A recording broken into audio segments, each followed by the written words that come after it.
I love the account of Jesus and Jairus in Mark chapter 5 and Luke chapter 8. Jairus' daughter is on the verge of death. Jairus makes his way to Jesus and he just collapses at Jesus' feet and says, "Come to my house and lay your hands on my daughter and she will be well and she will live." Jairus was a Pharisee. He was against Jesus in every way. He was the synagogue ruler. Yet Jesus honored him. He came by faith. Jesus never turned away anyone who came by faith. Jesus never turned away anyone who came to him.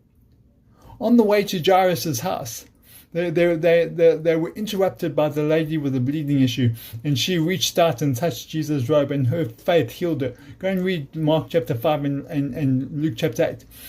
When Jesus has finished with this lady, people from Jairus' house come to him and say, "Don't bother the teacher anymore. Your daughter is dead." Jesus overhears what was said. The Greek word kenoso means he misunderstood what was said. Jesus heard them clearly say, "She's dead, don't bother the teacher." But Jesus says to Jairus in Mark chapter 5, he said, "Don't be afraid, only believe." You came to me believing I can lay hands on her and she'll be well and she will live. Don't be afraid, only believe. In Luke's gospel, he says, in Luke chapter 8, he says, if you believe, she will live. Basically, her destiny is in your hands. If you choose to believe what you believe about me, she will live. She will be made well and she will live. If you choose to believe, stop doubting. Don't be afraid. Only believe. Believing's a choice. So they make their way to Jairus' house, and then there's all these professional wailers and mourners and blah, blah, blah. And Jesus says, "What's all this commotion? She's not dead. She's only asleep."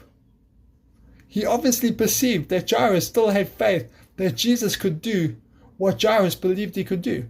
So they laughed at him, they ridiculed him. So Jesus told them to leave. He got everyone out. He goes into the house, and there's Jairus face to face with his dead daughter. Jesus puts his hand on the daughter, takes her and says, "Daughter, young girl, wake up."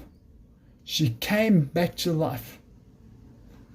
Faith is a choice. You can either choose to believe what you see, hear, feel, touch, taste, experience, or you can choose to believe what God's word says. It will be done according to your belief. Don't be afraid. Only believe. Choose to believe what God's word says above everything else.